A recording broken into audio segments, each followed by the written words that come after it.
Hey there, We Can't Wrestle podcast listeners. If you haven't noticed, we have switched our server to Anchor. If you haven't heard about Anchor, it's the easiest way to make a podcast. Let me explain. First of all, it's free. There are creation tools that allow you to record and edit your podcast right from your phone or your computer.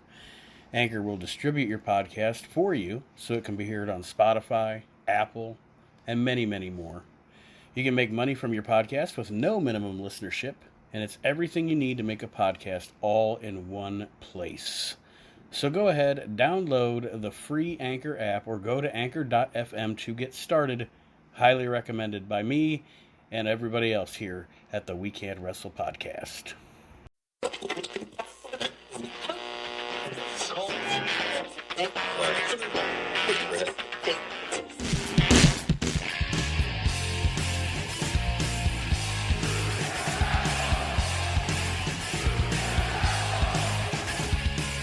You're listening to the We Can't Wrestle podcast.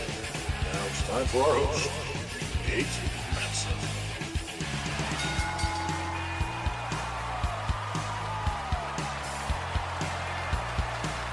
Hello, wrestling fans, and welcome to the latest edition of the We Can't Wrestle podcast. Nate Maxon here with you, along this week, of course, by my venerable co-hosts, Mr. Archie Mitchell.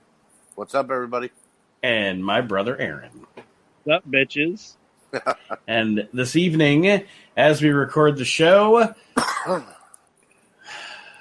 just really quick, I wanted to say, let me see what today's Friday as we record the show. So yesterday we found out the news that the greatest tag team wrestler of all time passed away. Bobby Eaton, beautiful yes. Bobby Eaton, a terrible loss for the world and for professional wrestling. And I posted in our group that essentially, you know, there's been a lot of great tag team wrestlers and a lot of great tag teams, but there was only one greatest tag team wrestler.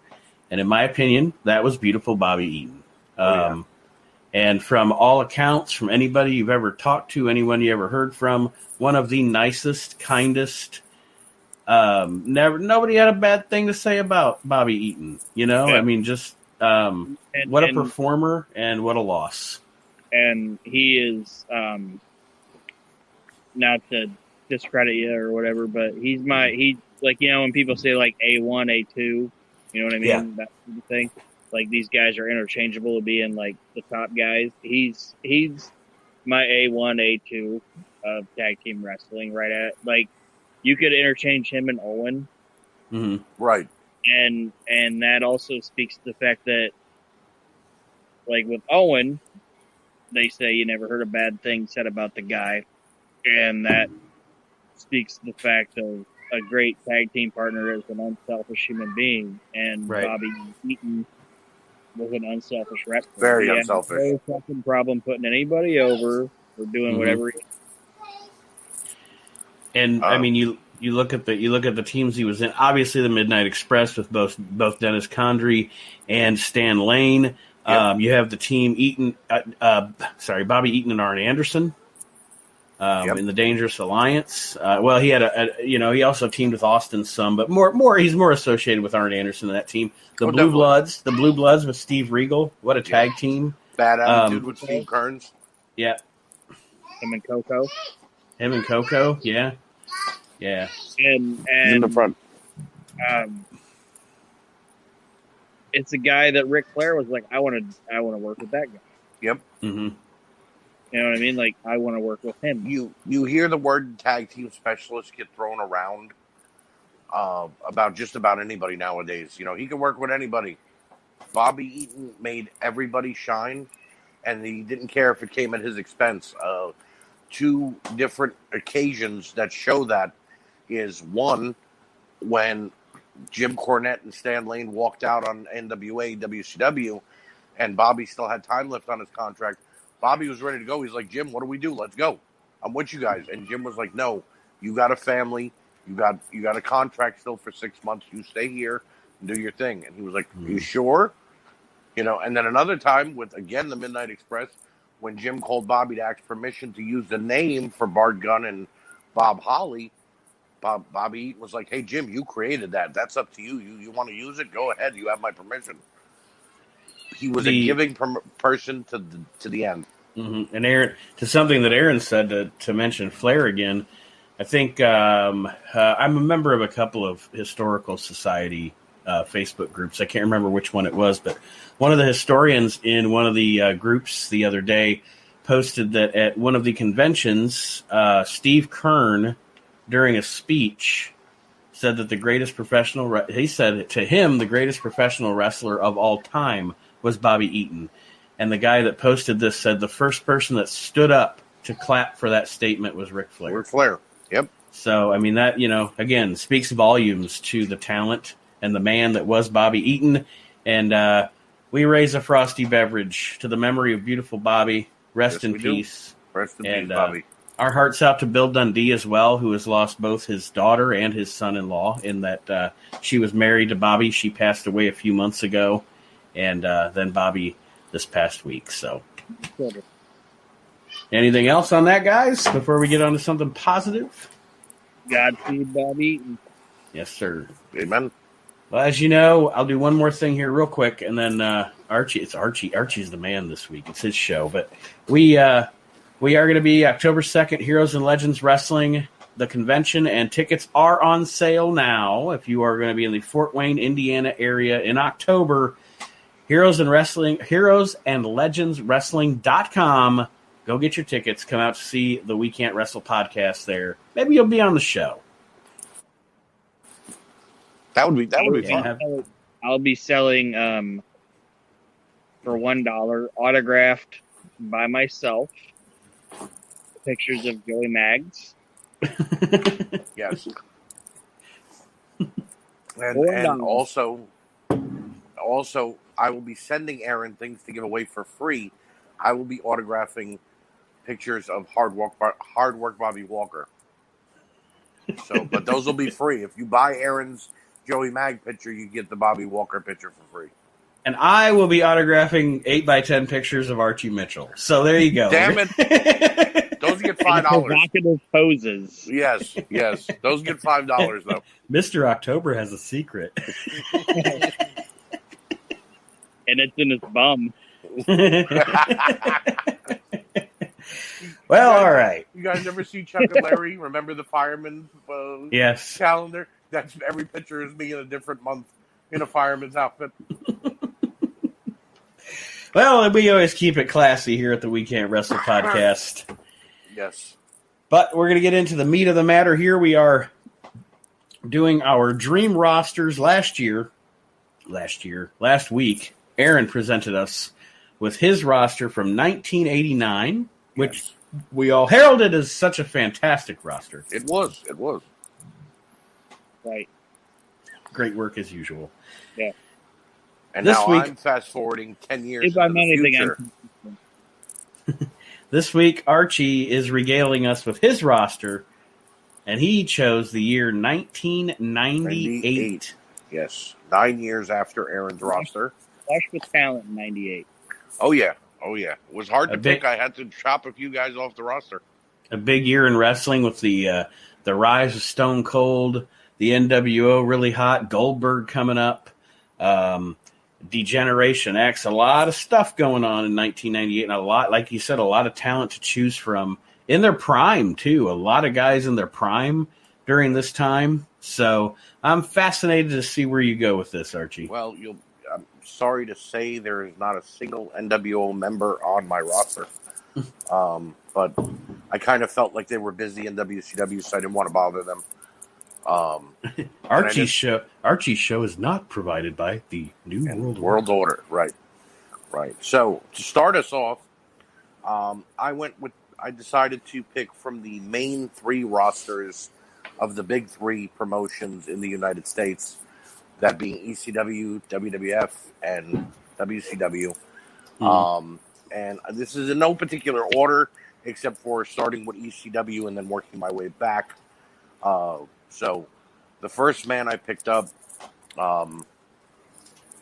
he was a fantastic singles wrestler, former NWA World Heavyweight Champion, former Tag Team Champion in the WWF, and a former ECW Tag Team Champion as well. Spent a little time in Smoky Mountain as well. I am picking up no gimmicks needed, Chris Candido. All right. A great pull. Chris was on fire in '98 in ECW, having great matches with Lance Storm and even Mikey Whipwreck. And that's not a shot at Mikey, but I mean, Chris was pretty much fighting everybody on the roster. And I think using a little trick from Aaron, if I pick up Chris, that means I get Tammy as well. And you just went for the jugular right away. Yeah. Your entire roster picture up. Most. Second on that list, keeping with the ECW theme. Are you? Sorry. In '98, Chris was ripped to the gills, man. Yeah, he was. Like he was short, but he was fucking ripped. He used to do moves in that ring that you don't see anybody do nowadays. That top rope powerbomb was unbelievable. He was like I said, he was chiseled as fuck. Like Yeah. I know he was only like 5'9" or whatever, but god damn. And he could go. It wasn't just like a 10-minute match. That guy could have stayed in that ring 30 minutes if you wanted to, and had great matches. Are you using him as a heel or a face? Well, that's what my next two picks are going to be about. Okay. I am using him as a heel because my second pick is a former ECW World and World Television Champion, as well as WCW Hardcore Champion, the Beast from the East, Bam Bam Bigelow. You can't go wrong with Bammer. No, you can't. Arguably, I mean, the debate always comes up. To me, he's my favorite big man wrestler of all time. I'm not going to say to anybody else that he's the greatest. It is what it is. It's all personal preference. But if I have a year that I have Bam Bam Bigelow available, he's going to be on my roster too. Definitely. And the thing about him is he's versatile in that you can put Bammer in there with, say, and I'm just pulling a name out here, thinking of '98. You can put Bammer in there with John Tenta. Right. Or you can put him in there with Bret Hart. And either way, you're going to get a good match. Oh, yeah. And you can put him in there as a face or a heel. And, right. I mean, he doesn't get enough credit for as good as he was.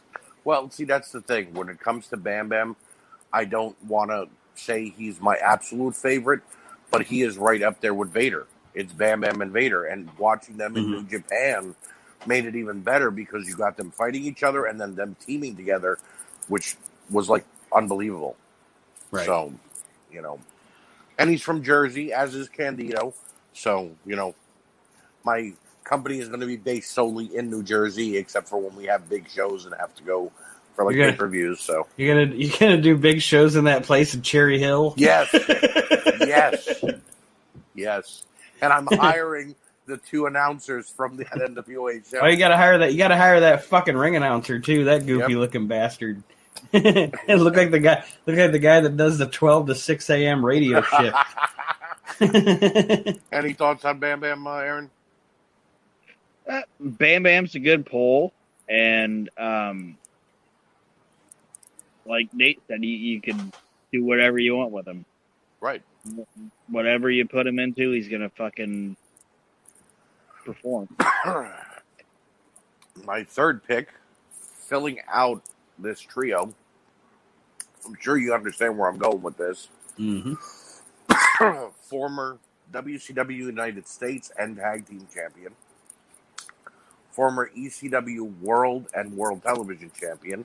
And he was a stand-in for the World Tag Team Champions when Johnny Gunn got hurt.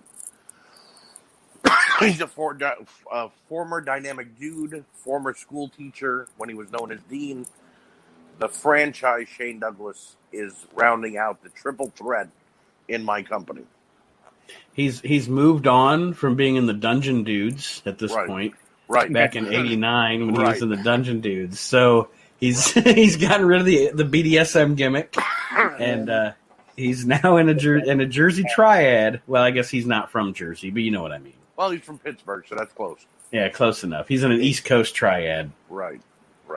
And I figure with Shane, that also brings me Francine. So I kind of got a little chance of a cat fight between Tammy and Francine every now and then. Aaron? Shane's a good pull. Is Shane your top heel? No, Shane is not my top heel. I am going to keep Shane as a mid to higher heel in that when I introduce my United States or World Television title, Shane will be the one holding it. And that's he's kind of like your workhorse. Right.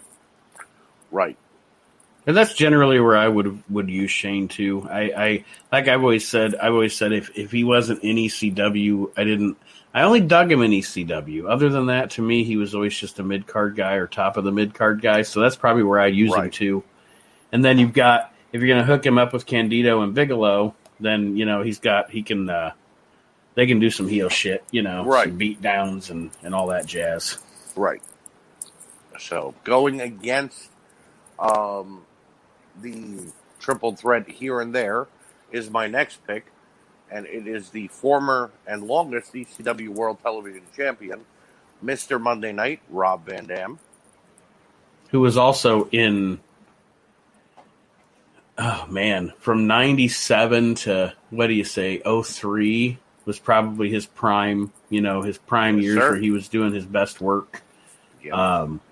And he's another guy you can use a face or a heel, and either way. What I would like to see though as a setup would be Shane wins whatever the secondary title is going to be, and Rob comes out taking a spotlight a little bit and sort of like, franchise, you've never faced me, right?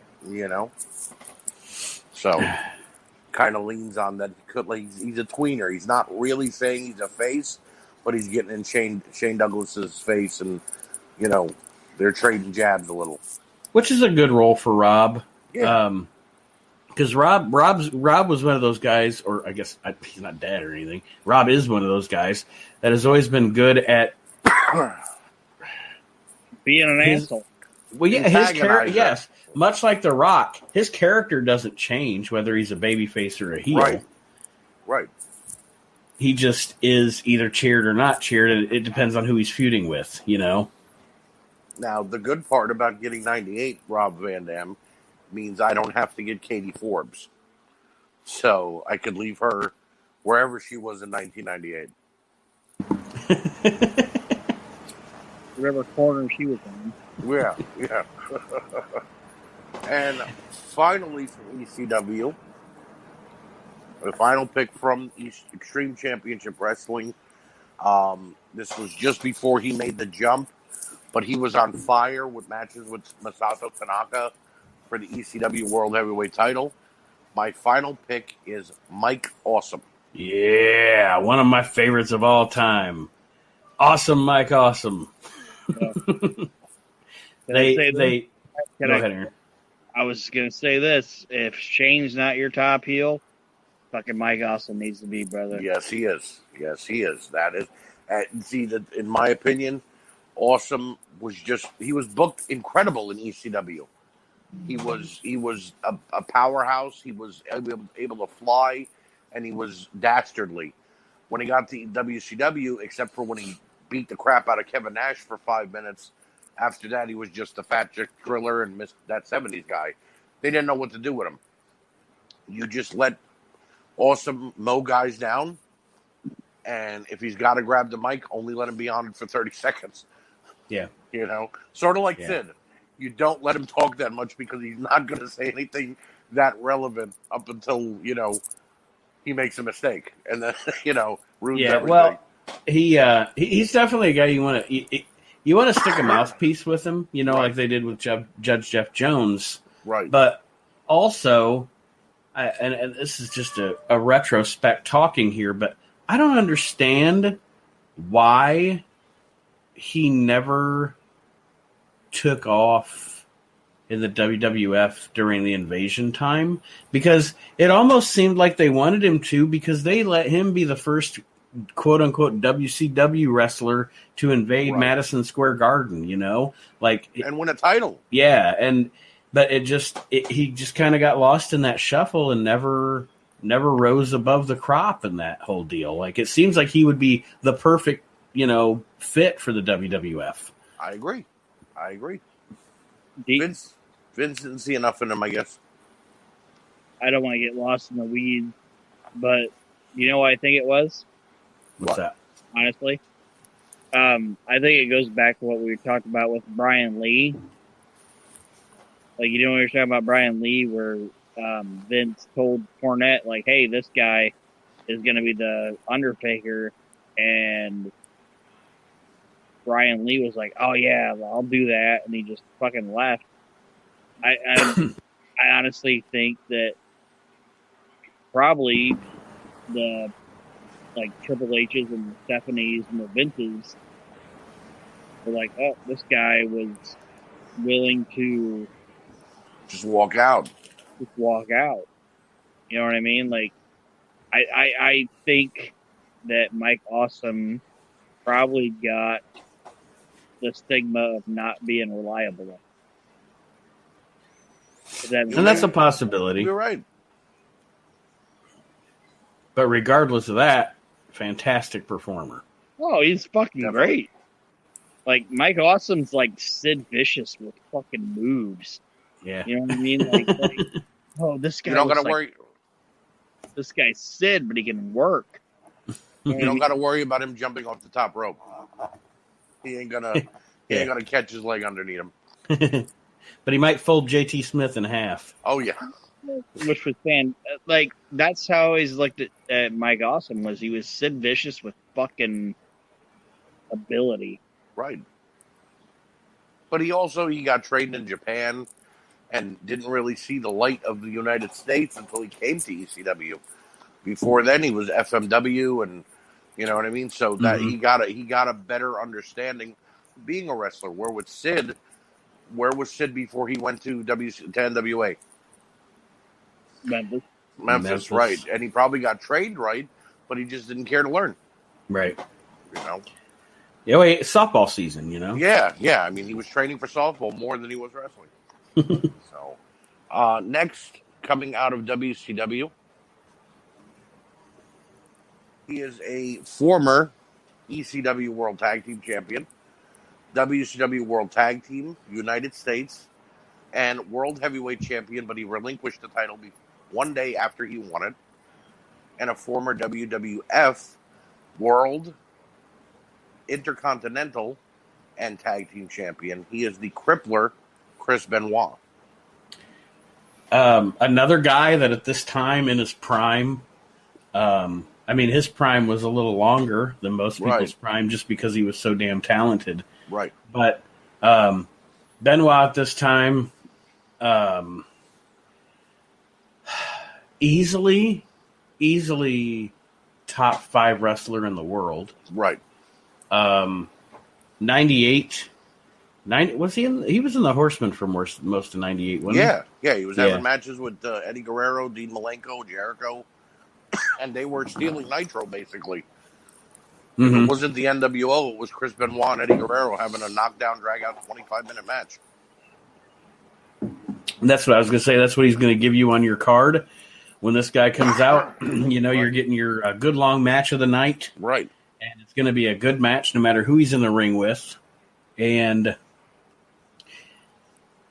yeah, I mean, to have him on your roster in 98 is a must-have, really. Look, we're not excusing what happened. He's a horrible human being, but he was in 98. He was a great wrestler. And you have to, when you're talking about the product and talking about the business, you at a certain point, I don't know when it was, I started being able to differentiate Chris Benoit the wrestler from Chris Benoit the person and start to talk more about him and his legacy and what he did contribute, because he did contribute to the wrestling business. He contributed a lot to the wrestling business. Yes, he did. And, you know, and I mean, there's no doubt about that. And yeah, the end was bad. I mean, it was horrific. Right. Aaron? I'm going to say this about Benoit. It's kind of what Nate said.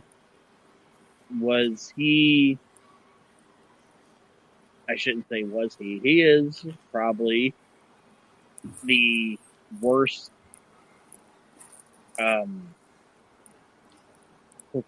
I don't want to say he's the worst human being ever in professional wrestling. Okay, Mm-hmm. and that's a big statement because there's Bob Sweetan and there's Buxton Moss and all that shit. Chris Benoit's on that list, but his contribution to professional wrestling should not be under. Dismissed. Exactly. Right. Yes, because Chris Benoit was a perfect professional wrestler. And if you're looking at building a roster in 1998 eyes, fucking why wouldn't you want this guy? Right. Mm-hmm. And I don't want to dismiss. I don't want to say it like, okay, I'm going to dismiss what he did because what he did was fucking terrible. But I also don't think what he contributed should be erased. No, definitely not. No, and that's what I was about to say. Essentially, what I'd say is acknowledge the matches, Right. acknowledge the talent, watch the matches, enjoy the matches if you can. If you can't, that's fine. But so, in other words, acknowledge what Benoit was to the business. Do you ever give him the honor of being in a Hall of Fame? No, because that's an honor. You know what I mean? You don't, Right. You don't do that. But you can at least appreciate Don't the body of applaud work. Don't applaud the person, but applaud what he did. Right. Yes. You have to know a barrier. No, of course. It's kind of like Dynamite. Like, Dynamite isn't as bad as Chris Benoit, but would I tell you that Dynamite Kid was a great person? No, Dynamite Kid was a fucking piece of shit. Right. But he contributed so much to professional wrestling. You know what I mean? He changed it. Definitely. He changed it. Definitely. Him and Tiger Mask changed it. Yeah. Definitely. So yes, we got off on a tangent as we always do, but that's allowed. If it's 1998 and you're building a professional wrestling roster, obviously you want the best professional wrestler on said roster, Chris Benoit. And he was the A1, A2 professional wrestler in 98. I couldn't agree more. That's why when looking at that roster, when I was looking at WCW, I was like, you know what? I don't need a Flair. I don't need a Hogan because I'm building my company from the ground up, and I know what happened after 98 with those guys, which I love Flair, and I'm wearing a Hogan shirt right now, but I want to build from where I know guys that are going to go up and not just start pissing people off and using their creative control or their, getting on a tissy fit because they told them they're not main eventing tonight, Absolutely. All right. Next up on the list Go ahead, Aaron. I was gonna ask a question, but I won't. Go ahead, ask. Is Eddie on your roster? Yes, he is. God damn right. He's the A1, A2 of that fucking 98. Well, just before Eddie, coming in at the number 2 pick from WCW, he held a plethora of titles in WCW and in WWF, and I feel he wasn't used right in the WWF. He is the man of 1,000 holds, Dean Malenko. Dean Malenko is... Nate knows of my love of Dean Malenko. Yeah. Well, I was going to let you talk about Dean Malenko because of your love of Dean Malenko. He's fucking great. How eloquent. Aaron, you're such a wordsmith. No, Dean Malenko, okay? Dean was the guy that you could say, like, oh, Eddie was, like, flashy and great. And Chris was, like, fundamentally awesome and this, that, and the other. But fucking Dean had everything. Everything. Like, everything. Like, was he a great talker? No. Okay. He had his moments, though. I'm talking in the ring. Oh, no, There in the is ring, there wasn't anyone that could touch him. there is not a finer,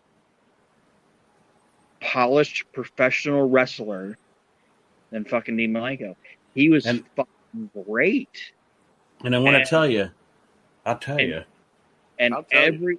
everything that fucking dude did in the ring was perfect. Like, Dean Malenko, I can't even put into words how much I loved Dean Malenko as a professional wrestler. That guy was perfect. Like, I've seen Eddie Guerrero matches where I'm like, and I'm not downplaying Eddie Guerrero, and I've seen Chris Benoit matches where I've seen flaws and shit, but I've never seen a Dean Malenko match where I was just like, I saw a flaw in it. That dude was perfect. No, and here was the great thing about Dean, too. You could tell when he didn't have a good match with somebody, if it was somebody else's fault or something didn't go perfectly, he wore it on his sleeve. Like, he'd slink out of the ring and just be like, no, I don't care, and just walk to the back because it wasn't at his absolute best. So he took it out on himself. He wasn't this cocky guy that was like, the fans are just going to get whatever they want, whatever I can do, I don't give a shit. He busted his ass. You know what I mean? We're told a lot of the time, most of the time actually, and most of the time it rings true. We're told that to be super over as a pro wrestler, you have to have it in the ring and you have to have it on the stick. And Dean Malenko was so good in the ring. Didn't fucking matter. Didn't care. Yeah, didn't matter. He didn't need it on the stick. As an example, if you've never seen it, folks, go back and watch. I think it's Slamboree '98 with the Battle Royal, where Dean Malenko dresses a Seco play. Yep. And he takes that mask off, and there is rarely in '98 a bigger pop for anybody but Austin that is as big as that pop that he fucking got that night at, I think it's Slamboree '98. Yep. And it's insane. It's absolutely, that crowd goes fucking nuts. That might be one of the most over angles WCW ever did in its entire company history. The pop, the look on Jericho's face, and then the hush that comes over the crowd before he nails Jericho. You know what I mean? It's like for months all Jericho did was shit talk, and now he's face to face with the guy who was doing it too. You know what I mean? And seeing Dean in the Cyclope outfit was weird, but knowing that, when, like, I'm sure we all watched it, and Hoovy jumps out of the ring and is like, yeah, go get him. Like, what the fuck's going on here? Why is Cyclope going to fight Chris Jericho? And then the mask came off, and it was like, yes! Well, the funny thing is there's a guy that's in that match that's just like a generic guy. He's like El Grande Luchador or something. Yep. And originally that's who they were going to make be Malenko, but whoever it was decided, no, that would be too obvious. Well, of course. So they decided to put him in the Seco play outfit to try to kind of throw everybody off. Now, the funny thing is I believe El Gran Luchador was Billy Kidman. Because at this point, they didn't have anything for Billy Kidman. He wasn't in the flock yet. Mm-hmm. He wasn't really a big name yet. So they just kept throwing him under a mask on Nitro and making him fight with like Hoovy in tag matches or something like that. So and not to go back to like the depressing thing about Bobby Eaton, but Dean is in the same breath of like a Bobby Eaton. That I agree. Professional wrestling fans, like non-hardcore fans or whatever, might not necessarily say, "Oh, Dean Malenko was a fucking bomb." And be like, that dude was boring or whatever. Nope. But, bell to bell, fucking, goddamn, this, like, any professional wrestler is going to tell you that Dean Malenko is a fucking man. You know what I mean? Like, that crew of, like, Jericho, Eddie, Benoit, they're going to tell you that fucking Dean was the man. You know what I mean? Like I guarantee all of them would tell you that fucking Dean Malenko was better than any of them. You know how you could tell fans respected Dean Malenko? when he shows up on AEW as an agent and they see him still come to the ring, they're still popping for him. Mm-hmm. You know what I mean? And that's an AEW younger audience. It's a legacy. So he's, that's again in '98. That's who you want on your roster. And I also feel that with Benoit and Malenko having ties to Douglas and the Triple Threat, it gives me a big feud to where Shane could be like, I made you guys in ECW and you took off on me. And then when I was coming to WCW and we were in Revolution, you guys took off on me again. You know what I mean? You ran to the WWF. And now that you've joined me here in Archie Mitchell's New Jersey Wrestle Bash Federation. Oh, I've got a name, but it's not being told yet. But I like your name. That's a lot. That's a mouthful. All right, go ahead. I'm good. I like your name. We got to rethink it. Give me 1 second. So now, as Aaron said earlier, can't have a roster without a little Latino heat, and this was just before he got to being Latino heat. Eddie Guerrero will be coming to my roster because I think we need a little bit of cruiserweight action, as well as somebody who could even carry a mid-card title, at any point. He was a United States champion in WCW. Mm-hmm. And I think that Eddie could be that spoiler in that if I ever put him in there with a guy who, like, just off the top of my head, a Triple H, and Triple H is injured and I got to get the title off of him. We all know what Eddie did against Brock and winning the world title in WWF.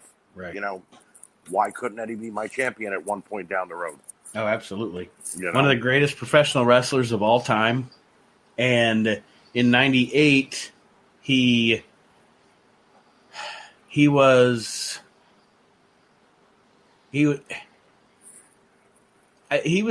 probably in my top 3 wrestlers in '98. Personally, I agree. Myself, I can't quite remember when he started, like when he had his car wreck and all that stuff. I can't, in my brain, I can't remember exactly when it was. But I mean, the body of work speaks for itself. I've talked ad nauseum about Eddie Guerrero on this podcast, so people that listen have heard my opinion. So I'm just going to say yes. Good pick, Mr. Mitchell. Thank you. Thank you very much. Eddie Guerrero versus Mike Awesome. Oh, yeah. Oh, yeah. You imagine Awesome tries that Awesome bomb from the top and Eddie turns it into a Huracan Rana and, like, just slings Awesome across the ring? Mike pull it off. All right. Coming in next from WCW, another workhorse, but on the face side of things. He is the He is the two-time WCW World Heavyweight Champion. Self-high-five, Diamond Dallas Page. He was over big in '98. It probably is his most successful year. Well, 97, 98. I know Aaron's going to frown on this decision, but what I will say is, again, looking in 1998 eyes, the way wrestling was... Here's how I'll put this. The way that pro wrestling was presented during the Monday Night War era was the best time for DDP to get over. Right. Because there were great pro wrestlers and stuff, but if you were going to get over on a gimmick, on a catchphrase, things like that, I mean, look, the Worm, the People's Elbow. People's Elbow, right. I understand. Aaron, you can say what you want. Go ahead. No, you're the booker, and that's fine. That if you want him on the roster, and I get that he's over, I just I don't want to say it like I would be if I'm working for the Archie Wrestling Federation. I'm like, okay, I understand why this guy's on the show, but and not to mention, you're forming a harem here, Archie, because if you pull DDP, you also get Kimberly.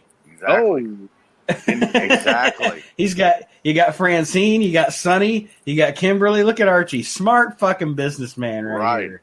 Right. Kimberly Page. And now you just intrigued Aaron. Now he's willing to be Right, on the now he'll watch. he's on the DDP train now. Yeah, I'm good with that. But if she's along for the ride, cool. But Well, DDP, I understand why you want him, but he's the Brutus Beefcake of your roster. that's who I'm picking next is Brutus Beefcake. No, I'm just kidding. I stayed away from that fucker. At this point, he looked like he had fleas anyway. Yeah. I didn't. You know what I never understood either? Worst beard in wrestling history. I'm going to go off on a small tangent here. He tried to join the NWO when Hogan won the World Heavyweight title, and they beat the crap out of him and threw him out of the ring. He came out dressed as the Booty Man, but in an NWO shirt. They threw him out of the ring, and then 3 months later, he comes back as the damn disciple. Like, Yeah. why did we just get him to be the disciple right then and there? What would have been the difference? You know? I still contest worst beard in wrestling history. I agree. Worse than the great Antonio's beard. And he was a barber. He should have known how to trim that thing. Yeah, no shit. I'm going to clump the next few names together. Not that they're a tag team, but they always had great matches together in WCW at this time. And on my roster, if I do decide to put together a cruiserweight division, these two are going to be the ones leading the charge.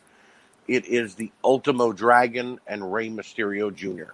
Can't go wrong there. That's a bang-up combination. Yeah, I mean... I think that... Ultimo Dragon was flawless.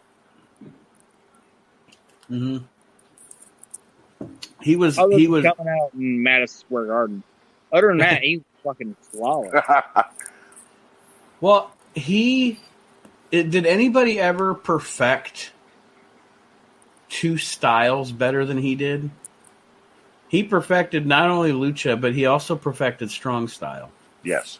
You know, I mean, he perfected both styles perfectly. Like, there's lots of guys that combine styles. You know, Shawn Michaels kind of combined American wrestling with lucha, right? And Bret Hart kind of brought American wrestling and then kind of a European style wrestling together. But I don't know if anybody ever melded two styles together better than Ultimo Dragon did. That was the thing about it that I like about Ultimo. He looked like he was hitting somebody hard, even if he wasn't. You know what I mean? It was realism.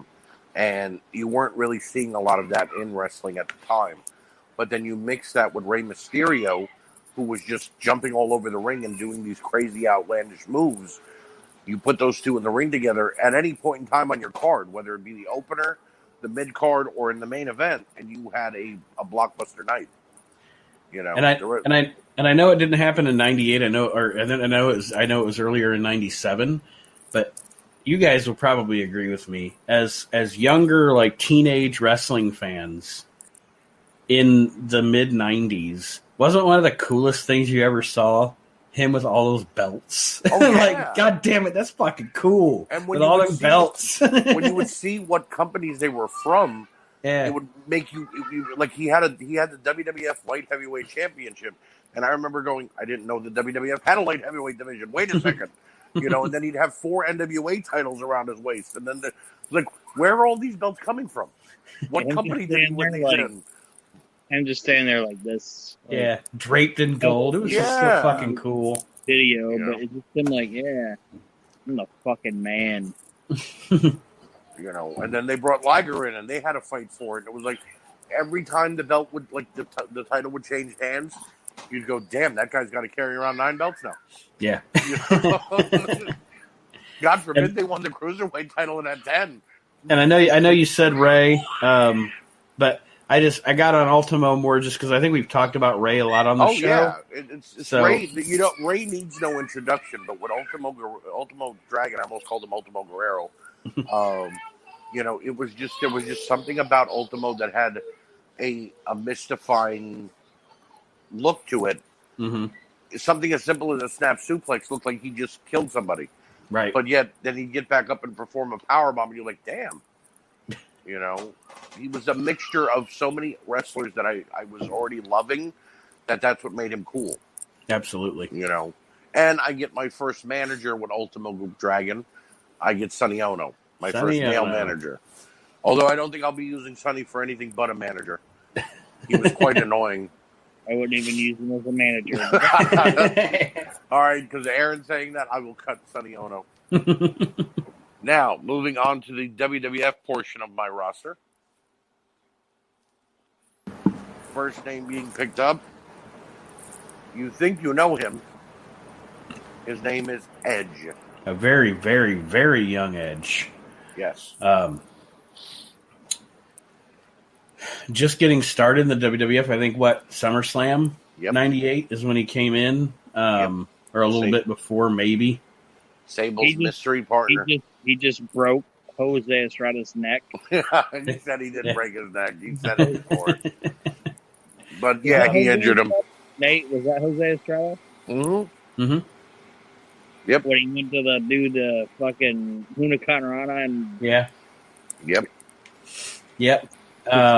Most of that motherfucker just fucked him up on Raw.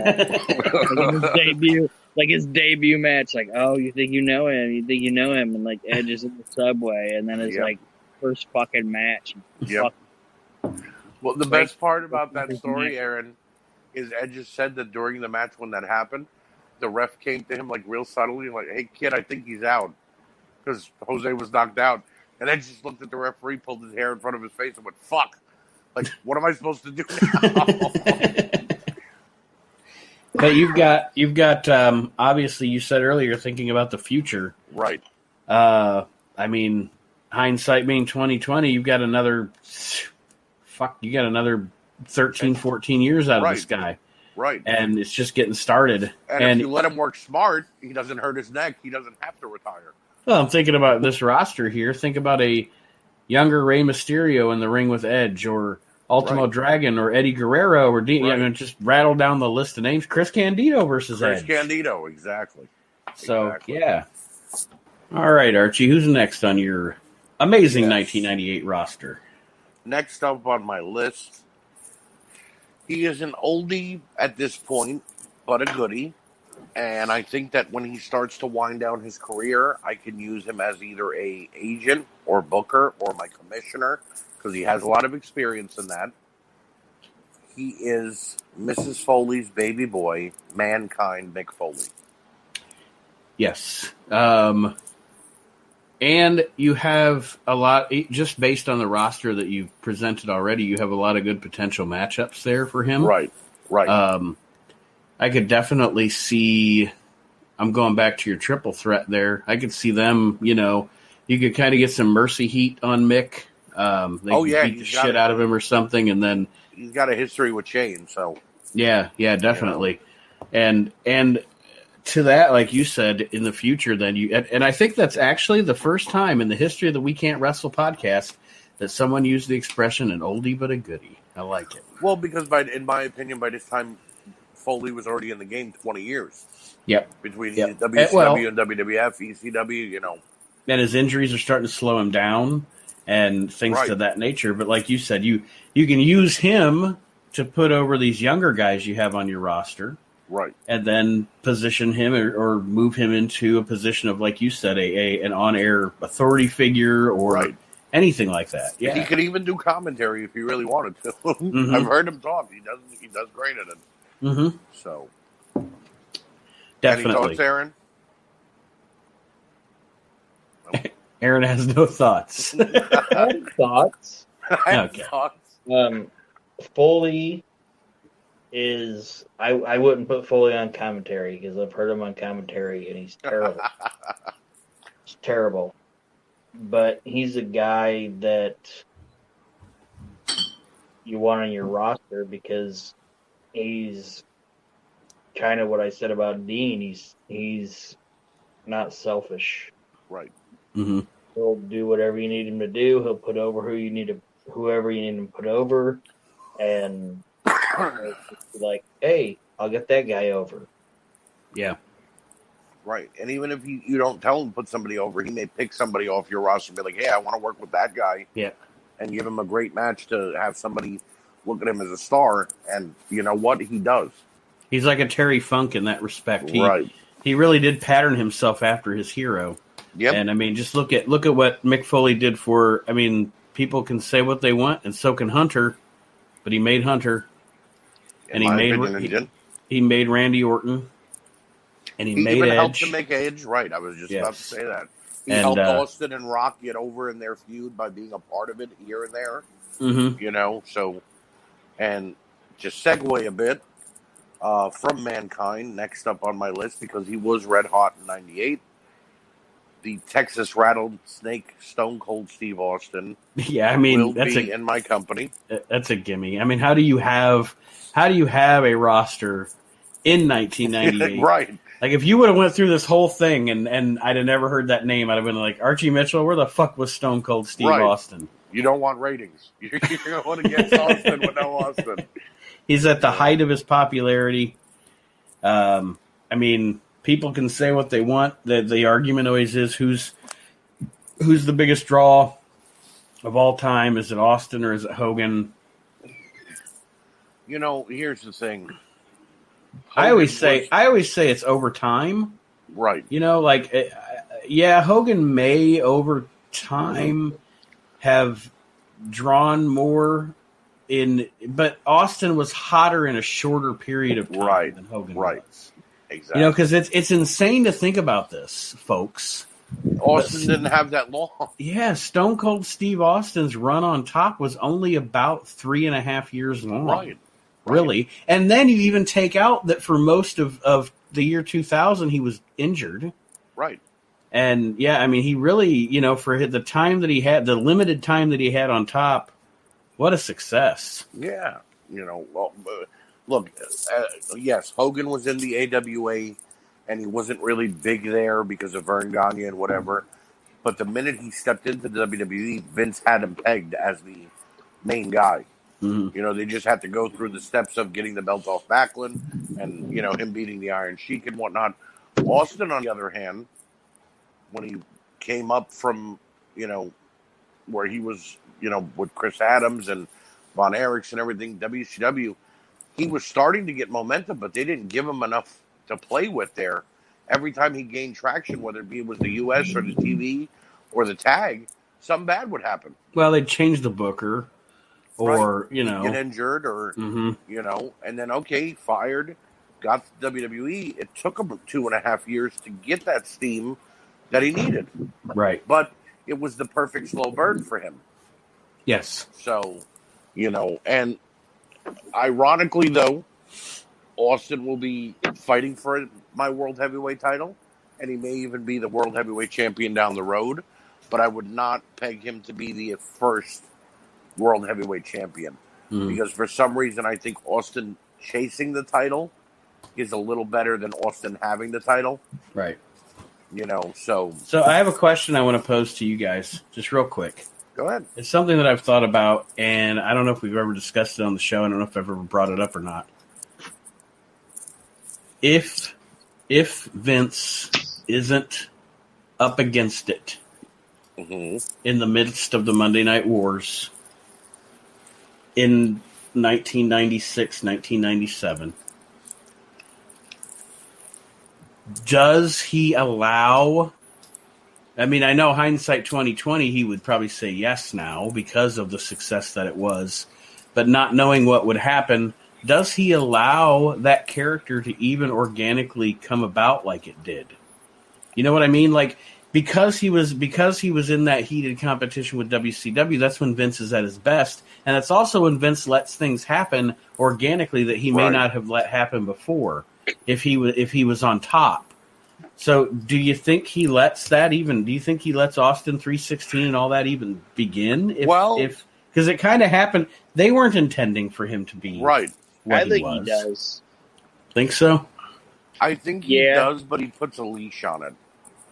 In that, whenever Austin was just about to get to that edge, he'd yank back on it a little bit. Like, for instance, WrestleMania 14, or was it 13? Austin and Shawn Michaels. 14. If HBK isn't injured, maybe Austin doesn't win the title there. You know what I mean? Maybe Vince says, no, keep it on HBK, let Austin chase it. You know, because he did stutter step a couple of times with Austin. The King of the Ring, the Austin 316, promo. And then they let him cool off for a few months, and then he started feuding with Bret again. You know, winning the Royal Rumble for real, not when he got eliminated and came back in. When he finally won it, even though he was going against Shawn, they brought in Mike Tyson as a buffer, and the feud was kind of more Austin and Tyson than it was Austin and Michaels. So, yeah. You know what I mean? Vince might have been a little afraid to pull the trigger. I think he lets it, and it might. My thought to your question, Nate, might be out of left field. But do you know why I think? What's that? I think because watching old school wrestling, I think he would have let it happen because he wanted it to happen in like '84 with Dr. Death. Dr. D. Dr. D. Right. Like Dave Schultz was Steve Austin before Steve Austin. And I think if Dr. D wouldn't have smacked fucking Stossels around, right, that's what he was doing. You know what I mean? And people can say what they want to say about Vince, but I think Vince likes that asshole, anti-authority character, and like watching the progression of Dr. D to that point where he fucking smacked him around, and then he had to stop it. You know what I mean? Right. Right. I think Vince would have seen. I still like what you were asking. If I heard the question right, I think Vince would have seen the Steve Austin character for what it was and been like, we gotta strap a rocket to this fucking guy. Okay, that's fair. I think it's an interesting question. You know, I just thought it was an interesting question. And you know why? I think it's because that's how Vince looks at himself. Yeah, or did anyway. Vince looks at the guy that's like, fuck you, and you're the fucking horse you rode in on. You know what I mean? Right. Yeah. He would have done it. What you got next, Archie? Next up on my list, as cliche as it may be, The Rock. Well, I mean, once again, like we said about Austin, if you are looking at 1998 in pro wrestling, you have certain guys you just have to have. Right. You know, right. I mean, it's talent you can't deny. And The Rock is, I mean, there's a debate sometimes amongst people of who was it The Rock or was it Austin? Which one was really the biggest star from the Attitude Era? And that's a whole nother conversation. But to have him on your roster, I don't see how you don't. Well, and here's the funny part. Aaron asked about if Shane was my main heel, and I agreed it would be Mike Awesome, but The Rock is also going to be one of my main heels as well. Mm-hmm. And I think that, like I mentioned, Austin not being my first World Heavyweight Champion, that's why. Because I think The Rock would constantly be stopping or Austin's forward momentum and keeping him from getting the belt before he does. I was, and I agree with you. I was always a bigger fan of The Rock as a heel. Yeah. I don't know. Again, I can see where the character translates to being a babyface. Right. But he was always a heel. He was just a heel getting cheered, you know? Right. I mean, the character's an asshole. That's essentially what he is. He's an asshole. You know, oh, it's the hamburger. It's only the Hamburglar. You know, it's and guess The Rock on this roster is an asshole, which he should be, because The Rock's character's an asshole. Right. And he's not afraid of anybody except one person. Awesome Mike Awesome. Right. Like, nope. I want nothing to do with that guy. Like, right, maybe, That's the only guy that the fucking heel Rock. right, maybe even buddies up to Mike. Yeah, I was gonna say Awesome. sucks up to him. And- Like The Rock and- says, Mike is awesome. Right, maybe he The Rock becomes Awesome's mouthpiece a little bit. You know what I mean? You know, The Rock likes Mike. The Rock likes Mike. And coming in next, because you can't have Bam Bam Bigelow without having this man, in my opinion. They could maybe team up if Candido and Douglas are doing their own thing in the triple threat, because it's time. It's time. It's Vader time. Yes. And I Vader. think he was used badly in the WWE at this time, WWF. Well, he was used badly in the WWF for most of his career there. Career, right. You know, All of his career. Yeah. Well, maybe, and not at first. Other than, At when he smacked around Monsoon. I liked the angle. Vader. I liked the angle with Yoko. mm-hmm. I thought they really, really, really did a good job with him until the Michaels match, and Right. then the Michaels match, Vince soured on him because Shawn's a prick and Yep. bitched about him and all that stuff, and then he just got moved down the card. But you know what I'll say about Leon is, other than probably right before he left, when obviously you could tell that he was in poor shape, probably because he was fucking depressed about his career Right. or whatever.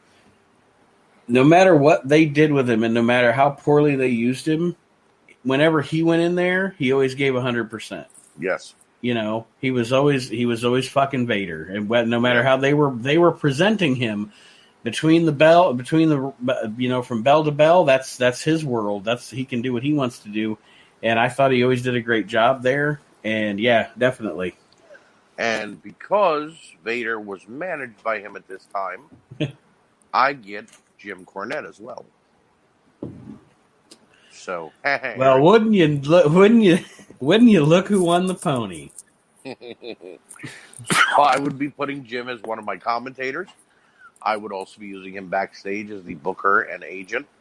Mind you, though, I will be more hands-on than Aaron. I will be a real, I'll be there full-time and doing my own job as well, but I don't want to Vince it, so I'd be You're not gonna be Jim you're not gonna be lazy like Aaron, huh? No. Aaron was just like, make me money. I was doing my goddamn job. I was fucking people. I hired them. I was putting aces in their places. Uh-huh. That's what they say at work. Hey, put aces in their places. If I hear another fucking person tell me, put aces in their places, I'm going to fucking throw myself off the building. Next on my list, so Aaron doesn't throw himself off a building. Hey, can I say what I would do with Vader? Yes. This is what I would do with Vader. I would reinvent the wheel with Vader. Vader wouldn't have the mask that he had when he went in there. I would have Vader in that goddamn smoking skull mask. The one he had in Japan? The red and black one? Yeah. And the full face mask and all that shit. I wouldn't bring him in the jockstrap mask. I would bring him in with the full black and red mask covering it. Fucking mastodon mask. That's what I would do with him. Because that was when he was fucking fire, man. I agree. And that's what I would do with him because the WWE audience, and I know you're not booking like the WWF audience, but what I'm saying is like I would bring him in with what made him fucking badass. Right, like when he first stepped into WCW. Yeah, that's what I do with him. You want shock and awe when he comes to the ring.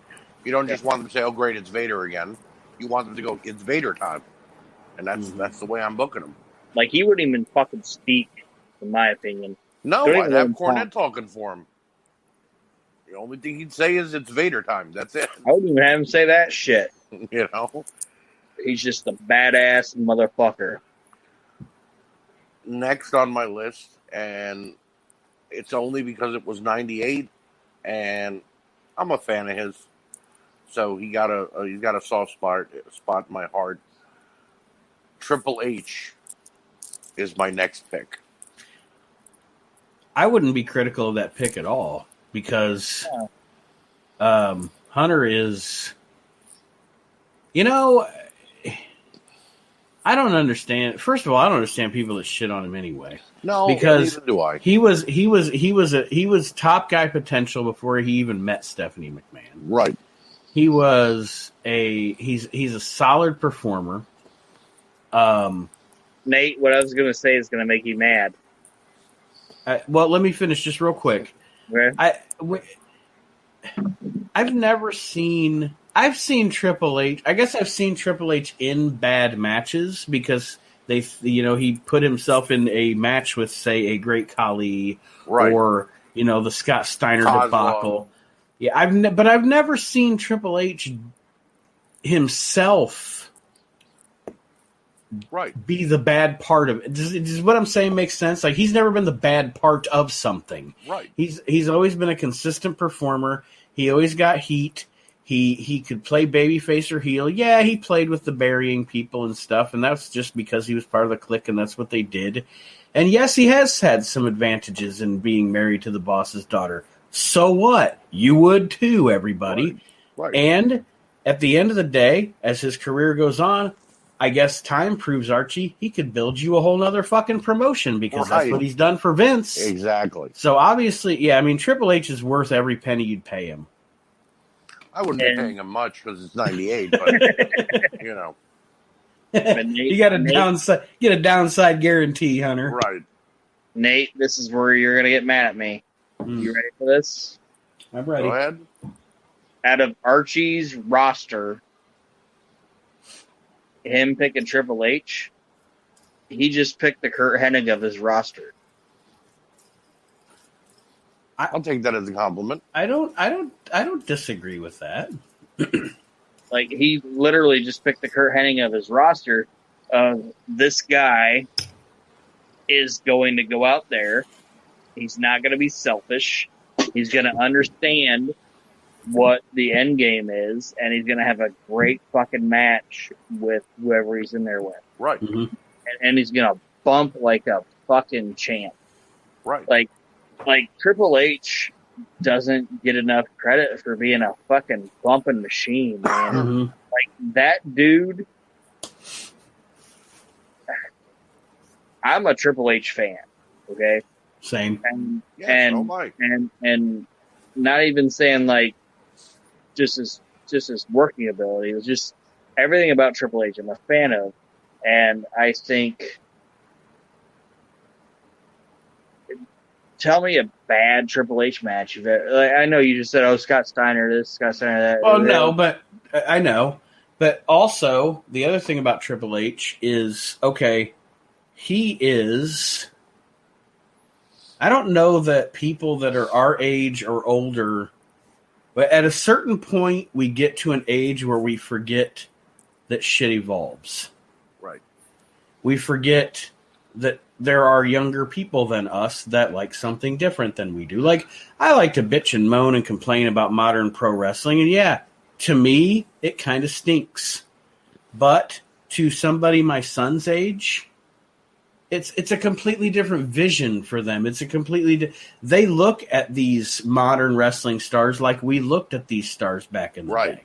Right. So what I was going to say about Triple H is my son. And this is a testament to Triple H. My son looks at Triple H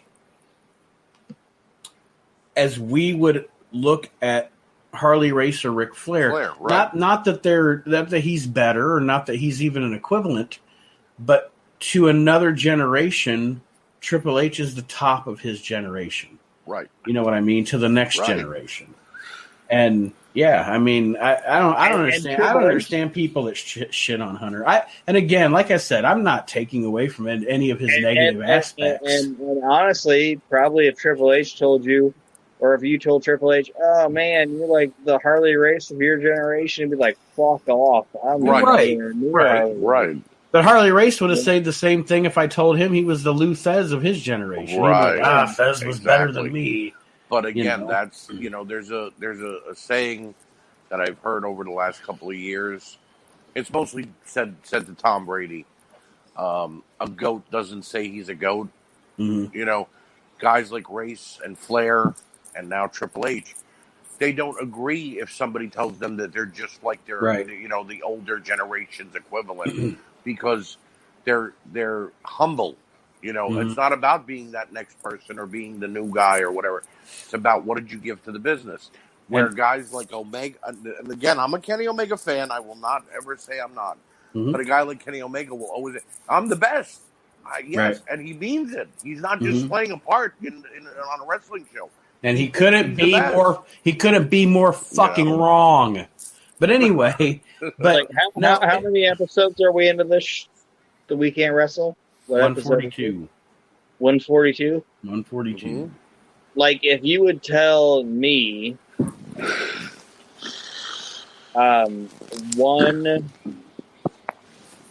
we're at 142. You said Yes.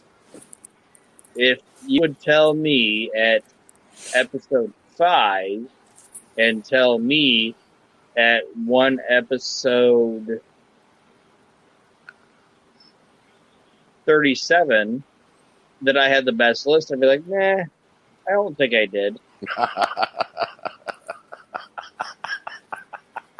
Jesus Christ. Oh my God. All right. The final single competitor on my list, and this is not because I wanted to leave him as the last because he's not good enough. I thought he deserves to be the last man drafted to my company. Mantar? What's that? Was it Mantar? No, it's TL Hopper. Well, at this time, Mantar is wrestling in Germany as, I don't know, Tits McGee or something. Wasn't he in ECW with the Baldies? No. No. I don't think so. He wasn't a Baldy, was he? Yes, he was. He was Tank in the Truth Commission. Yeah, but he was also a Baldy. No shit. In like 98 or 99, I don't remember. Fucking Mantar was a Baldy. I didn't even remember that. For like a month, and then they replaced him with Sally Graziano or something. I forgot who it was, but yeah. All right, Sorry. so We'll so get there fine. eventually in the Reliving the Extreme podcast. Right. I feel that this man should be my first world heavyweight champion and the leader of my company, backstage, locker room. And again, when he is ready to hang up his boots, whenever the time comes, I think that he would do great as an agent and producer, even though he's not doing that right now during his retirement. My last singles draft pick is the man from Death Valley, The Undertaker. Yep. I mean, yeah. I mean, what do you say? You have a roster and The Undertaker's available. Yeah.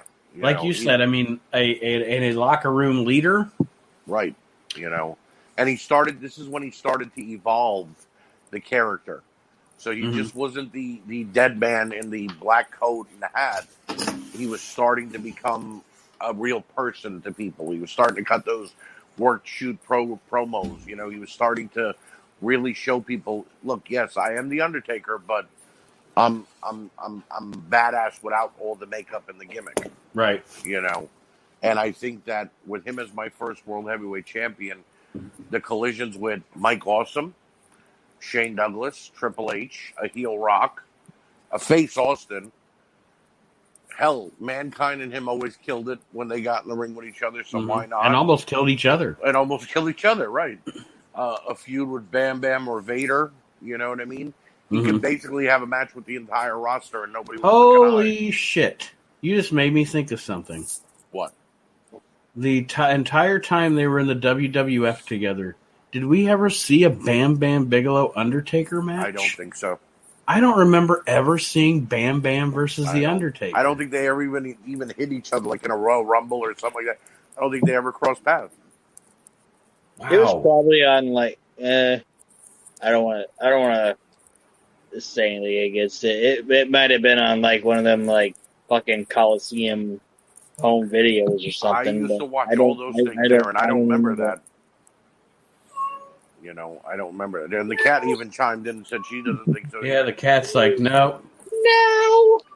You know, but All right, you know, so What about Hold on. fucking Mike Awesome Mike Awesome against the versus Undertaker, the Undertaker in a casket match? right? Holy shit! Right. well, I know what I'm watching when we're done here tonight. On YouTube, there is a match from WWF Superstars in 1993 Really? that is The Undertaker versus Bam Bam Bigelow. Well, I know what I'm watching as well. Yes. Maybe we it's- could even it's- have a It's have very, an it's episode very, about it. yeah. It's 8 minutes and 30-something seconds long, but that's what I'll be watching when we're done. I Sorry. got a feeling An it ended in a episode DQ. of an 8-minute and 37-second match. I feel, hey, it would be our shortest episode ever. But I got a feeling that like Undertaker won by DQ. Luna got in the ring and jumped on his Probably. back or something. You know. So now on to my tag teams, Mhm. and these are based on because in '98, two or three of these tag teams were finding themselves again, and really not at the height of their careers, but they were still doing 98, it. You know? 98 wasn't a great year for tag teams. You'd be surprised, actually. First on my list is the Legion of Doom. Because Hawk and Animal, how do you not have them on your roster? And even though Hawk was going through his demons, I think that if he would have been put into the proper rehab and let him come out and do his thing again, I think he could have had a resurgence. How about this? Is Animal in his bicycle shorts? No. They're not the Legion of Doom 2000. How about this, Archie? As a booker, you might be able to make it so Hawk doesn't spiral out of control because you're not going to work his bullshit into his story. Right. Anyway. Not going to let Darren Drozdov almost murder him off the Titantron. I can't believe that was never pointed out in that storyline. That Drozdov literally pushed him off the Titantron. But you could see it plain as day. Nate, though, come on, buddy. When we were kids, when fucking that shit happened, we were just like, what the fuck is going on? Yes. Yeah. What the fuck? I know it's a stupid angle, and you look at it with like 38-year-old eyes, but when that happened, you were like, what the fuck? Yeah, but even as a kid, I was like, the next week when Hawk came back, a week or two later, he's like, Droz was the pusher man, and he gave me the drugs, but he never said, and you tried to murder me and push me off a Titantron. You know And it what I was mean? funny. It was funny as shit when the pyro went off and Hawk and his big helmet stumbled around. Yep. It's like I always say, hindsight. When we were living through the Attitude Era, we thought it was the greatest shit we'd ever seen, and now you look back at it now, and you're like, "Wow, look at all this scorched earth where we can't plant any fucking crops." That's essentially what the Attitude Era was. I agree. All right, go ahead, Arch. Next on the list, and I love them. I know you guys love them too. And we're getting to a point when, again, they had a resurgence of their career. I'm going with Ricky and Robert, the Rock and Roll Express. Good pick. They were back and forth between the WWF and WCW at this time, but still getting good matches out of teams like the Headbangers and still having crazy matches with Ric Flair and Arn Anderson. Yeah. You know, so. And they had good matches in that fucking, what was it? The amusement park that WCW did their shit at. Oh, the MGM. Yeah. Yeah. They had like a 2-week run where they did good matches in there. Yeah, it's funny because no matter how you could watch the Rock and Rolls in '86, or you could watch them like me and Aaron did in 2019 or 2018. Yep. They're still just as fucking good as they ever were. Like, you know how some guys get older and then their indie match becomes them just like walking around, maybe doing their whatever little gimmick was when they were a big deal and blah blah blah, and then 5 minutes with some local guy and then they put their finisher on him. And Ricky and Robert still go out there and have a Ricky and Robert fucking tag team match, Ricky man. Morton can do a Canadian Destroyer. Which, Yeah. it's not a hard move because your opponent just has to do a backflip. But, I mean, he could kill himself. Not his opponent. He can kill himself doing stuff like that. You know? It just, they still had good, but in 98, they were still having quality matches with whoever. And I think a Rock and Roll versus LOD match wouldn't be bad. You know what I mean? Absolutely. But this is the reason I brought them in, because the next two are still a little green and need that rub. The next team on my list is the Hardy Boys. Because the TLC Really matches, you know, Matt and Jeff were good. And they like you said, they're still super young here. They're still, Right. I guess, clay you can mold. Right. And like you said, you match them up with some of the vet teams to get them some experience. And then as you move out the veteran teams, you bring in some others. And now you got your Hardy Boys for, at least 10 years as a team. And then you Right. break them up and you got singles wrestlers. Right. And yeah, always consistent. Maybe even have Jeff put Matt through a barbershop window so it could be like the Rockers again. Who knows? Yeah. Well, quite frankly, to be perfectly honest with you, we haven't discussed it a lot on the show. I guess we don't talk about the Hardys a lot on the show because I don't think I've ever actually said this. I am much more a fan of the Hardys together than I am the Hardys as singles I wrestlers. agree. And I'm not shitting on them as singles wrestlers, but I always preferred them as a team over, just they have that great tag team dynamic, kind of like the Steiners. I always preferred Rick and Scott together. Right. I somewhat agree, but I like Matt Hardy version 2.0. He was fun. Version 1, Yeah, that version With 1. the or Mad whatever Facts. it was. The Mad Facts is the best part of that. Shit. Matt doesn't like cauliflower. Shannon Moore. That was a cool little act they had going that's together. What I'd say. Like, I understand what you're saying about them being together. Mm-hmm. And I enjoy Jeff. I'll say that. I enjoy Jeff Hardy better as a tag team. Well, But because Matt Matt Hardy would keep him in check when Matt and Jeff But were Matt together. as a single, Matt as a single is fucking fantastic. Every gimmick he ever did. He's not that good in the AEW right now. He's getting on my nerves, but maybe that's his job. I don't know what he does in AEW because I don't watch it. Well, maybe you But need I'm to just start saying, watching like- it. Huh? How are you going to be on if you smell what the Archie's cooking if you don't watch it? Well, I boycotted wrestling for a week. Like, I boycotted all of wrestling for a week because Nick Gage was on it. I was like, I'm not going to watch any wrestling for a week because somebody gave Nick Gage a food stamp. So I'm like, I'm not going to watch it. Oh, God. You think you got paid in food stamps? All right. Next on my list, because I need a heel tag team, but I also need two badasses to bump up against the Legion of Doom. And I am picking, and as I said, this is one of the only names on the list that I actually shared with Aaron, Shane Douglas being the other one. I am picking up the Faces of Fear. Meng and Barbarian. Grateful. And if I had to choose, they would be my first tag team champions. They should be your only tag team champions. Well, yes. They should be like the baddest asses motherfuckers on your roster. Well, that's the Like- whole thing of it, right? They had like Nate's chair or whatever, tricky as shit.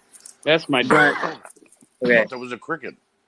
Yeah, I'm outside now, so there are crickets. What there is a spot, okay, that the Faces of Fear did that was fantastic. Backdrop into the powerbomb. Oh yeah. And they've had it finally fucking tuned too. Mang didn't give a shit who they Nope. would be wrestling. Mang would just flip a motherfucker Barbarian and just like catch him and Hey, deadlift him catch up, him. and Just was catch him. ridiculous. And fucking Barb caught him every goddamn Yep. time. It didn't matter if it was fucking Rocco Rock, Johnny Grunge, Yep, the Steiner brothers, high Steiner voltage. Brothers or whatever. They just Mang would fucking fling him and be like, catch him, Barb. Yep. And Barb caught him every fucking time. And then pull a deadlift. That was the whole. He would pick up dead weight and just, That's why I'm picking him, because in '98, if there was no outsiders, if there was no NWO, I think the Faces of Fear would have been much bigger in WCW. Yeah, like Nate was talking about the Heroes and Legends signing. The fucking Powers of Pain were there. Right. And I wanted to get an autograph from the Barbarian, but guess why I didn't? Why? I was intimidated. I can see that. Like, I was like, Barbarian's intimidating. Like, I don't want to talk to that guy. Like, even when he tried to, like, make eye contact, I was like, nope. Like, I'll make eye contact with Oscar and make fun of the diabetes from his feet. Well, yeah, but you and Oscar are giving each other the stink eye. Yeah, like, I'll give the Oscar the stink eye all day. But Barbarian looked at me, I was like, nope. I will agree with Mang and Barbarian, but I will say this. If I have any creative influence in your promotion, Archie, I would definitely, to me, and you can tell me if you think I'm off base here, I think it would be cool to have your dominant heel faction managed by Jim Cornette of Vader and the Faces of Fear. I like it. I mean, who's going to get the belts off these guys? There you go. There's your story right off the bat. These guys got all the belts. Who's going to get them off of them? Right. Ultimo Dragon? Well, see, there's the good storyline there. Taker wins the first title. He's celebrating on Raw the next night. Vader comes out to attack him. Taker gets the upper hand. And then why the hell are the Faces of Fear coming to the ring? They bombard The Undertaker and take him out. And Jim Cornette's like, Cam Cornette's in business, you know? Yeah. There you go. So. Look at that. We booked it. We booked it, yep. Better than Tony Khan. Oh, a million times better than Tony Khan. Better than Eric Bischoff, too. And then Muda comes out and sprays them all. Yes, because at this time, Muda still would have been around spraying everybody. Oh, the Aaron Federation has invaded. Oh, God. Well, we would do a better invasion angle than WWF did. Anybody could do that. Like, Muda sprays them all, and then it goes...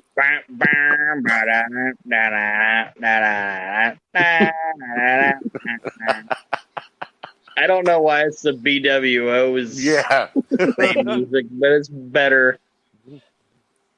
So, wait, it's Muda, Stevie, the Blue Meanie, and Supernova. Yeah. I like it. Just spraying everybody. We're blue men. Jesus Christ. The Blue World Order's taking over, Daddy. Yeah. Next up on my list, because they have always been one of my favorite tag teams. Definitely in my top 5. Booker T and Stevie Ray, the Harlem Heat. Mm-hmm. And again, you get yes, I get Sherry. But I don't want Colonel Robert Parker, because those two together were not good. Oh, come on. Why would you not want Colonel Robert Parker? No. He's on my roster. You can't take him. If I was getting a Bunkhouse Buck or a Dirty Dick Slater or even a Mike Enos, yes. But when he was with the Harlem Heat, he was just annoying with Sherry. Oh, man. My fried pie. I gotta love that shit, man. I love Sherry and Colonel Robert Parker. But I could see the Harlem Heat, again, if there was no NWO at the time, Harlem Heat, even though they won 10 tag team titles, but I just think that they would have been bigger in WCW and maybe wouldn't have been torn apart the way that they were if there was no NWO. Mm-hmm. And with my federation, I would be booking them heavily in the tag team title division, you know, because the Faces of Fear and Harlem Heat actually always produced great matches. Yeah. Oh yeah, You know, and I know a lot of people like obviously love Booker T, which they should, because Booker T was awesome. but I love Stevie Ray too. Yeah, Stevie Ray wasn't the worker of the group, but He was the enforcer. yeah, and he was a great character. Yep. Like Stevie, He was definitely cut a great promo and he was the anvil. had a good presence about him and all that shit. See what Nate just said? He was the anvil to Booker's Hitman. Yeah. Right. But see, if you remember the whole Booker T, we're coming to get you, Hogan's, promo. Yeah. That was back when Booker was still being very dirty and street, and you know what I mean? And then Booker started to mellow out and cut these real babyface, calm promos. Stevie stood in that heel gimmick even when they were faces. Mm-hmm. He still was all about, I'm getting you, sucker. I'm coming for you. You know what I mean? Then he started using the slapjack and taking people out without Booker knowing. So it's a good storyline of them fighting for the tag belts, and then maybe when they don't get there, Stevie turns on Booker. Instead of them just dissolving as a tag team for a little while. Right. Yeah. And you don't ever put him with Clarence Mason and Ahmed Johnson. No. No, and definitely not with what was the guy's name? It was Big T. That Clarence was Ahmed. Mason, and then there was the really, really big fat guy that came with the No Limit Soldiers. Swole, Big Swole. Yeah, he was swole for sure. Yeah. What did they call Clarence Mason? Jay Biggs? Was that Jay his? Biggs, yep. Yeah. God, that was fucking stupid. Anyway, all I remember about Big Swole was he couldn't walk. He was so big. Look, I'm a heavy set guy. I waddle a little bit, but this guy literally couldn't take more than 4 steps without stopping and breathing heavy. It was like, why? Why would you even hire this guy? Who's supposed to be afraid of him? All I got to do is get a foot away from me and coming at me. Yeah, he's many limits soldier. Yeah. All limits. All limits soldier. So round us out, Archie. Who is your last team in your wrestling organization? Yes. Well, by this time, they were already making their way to the WWE, but they were still in ECW. And for the sheer downright hardcore factor, because they then developed into an incredible tag team, I am picking the Dudley Boys. And this is not Little Snot and Big Dick and, Dances with Dudley and, Dudley. This is Bubba Ray and Devon Dudley. And you get Joel Gertner. I'm going to let you have Joel Gertner because I love me some gold Joel Gertner. I was taking Joel Gertner, and he is going to be my ring announcer. Ah, there you go. So he won't just be ring announcing for the Dudley Boys. He will be ring announcing for everybody. The ladies call me Fred Flintstone because I make their bedrock Gertner. So, in the grand scheme of everything, I've got Cornette booking. I've got the TNA factor with Tammy, Francine, one other woman that is Sherry. She's the old guy. That's good. Sherry was still good looking though. Oh, I'm not saying nothing about. I've got future bookers. I got future bookers and agents coming down the pipeline if need be. And I already have my World Heavyweight Champion picked out, tag team champions, and a secondary champion if need be if I decide to introduce one. Ladies and gentlemen, welcome, because we are with 3 different companies, their major stars coming in. Welcome to Crossroads Championship Wrestling. Say it again. Crossroads Championship Wrestling. CRCW. That works. I like it. Live from Cherry Hill. Right. Who's your world champ? The Undertaker. Tag team champs? The Faces of Fear. TV champ. Shane Douglas. Commentators. Jim Cornette and myself. Archie and James E. I like it. And your stick man. You mean my ring announcer? Your interviewer. Oh, my interviewer. It would still be Joe Gertner. He'd be a jack of all trades. You know who I think you should use as your interviewer? Who? Joey Styles. If I have Joey, I'm going to want him on the commentary desk, and I don't think him and Jim Cornette would get along. True. So. But I like it. You know what? I got it. Okay. I'd make Tammy my interviewer backstage. That works. She knows how to handle the stick. Right. Exactly, Aaron. And in all seriousness, she was always good at that kind of stuff. Exactly. Said Shawn Michaels. Well, Archie, I like your 1998 roster. Thank you very much. I'm going to watch Crossroads Championship Wrestling. What about you, Aaron? Aaron? You tuning in? I'll watch it. I want to see that action with Tammy working the stick. I want to see what comes from it. Uh-huh. Oh, my.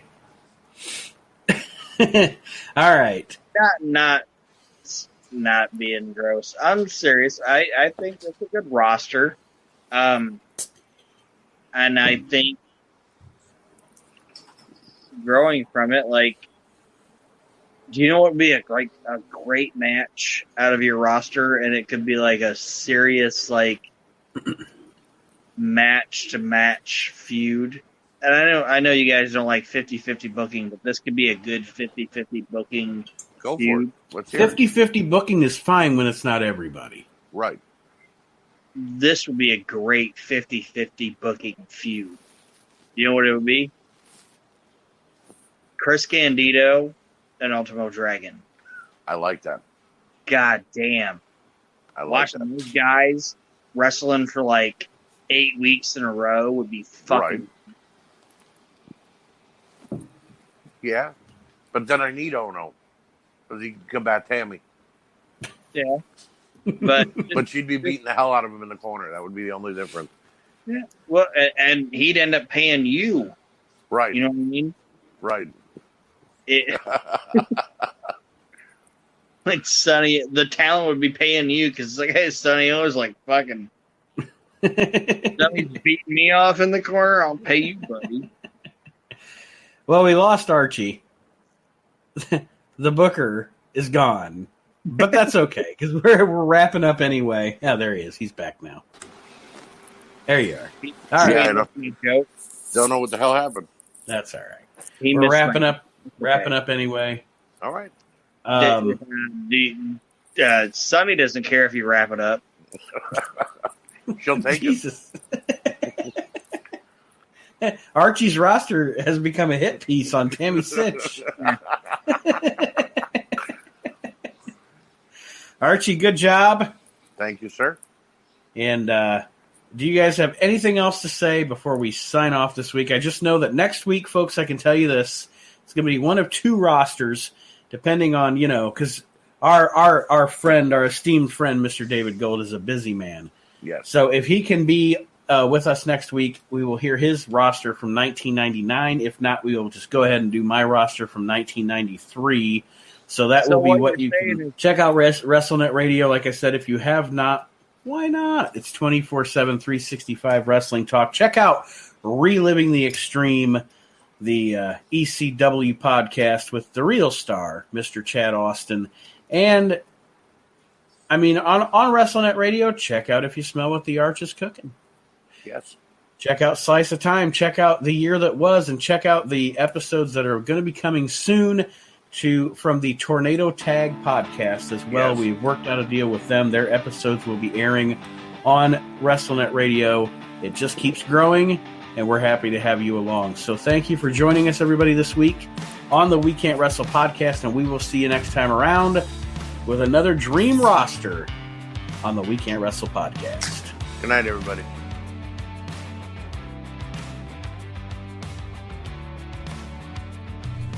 The We Can't Wrestle podcast is a production of Maxin' Out Media, all rights reserved.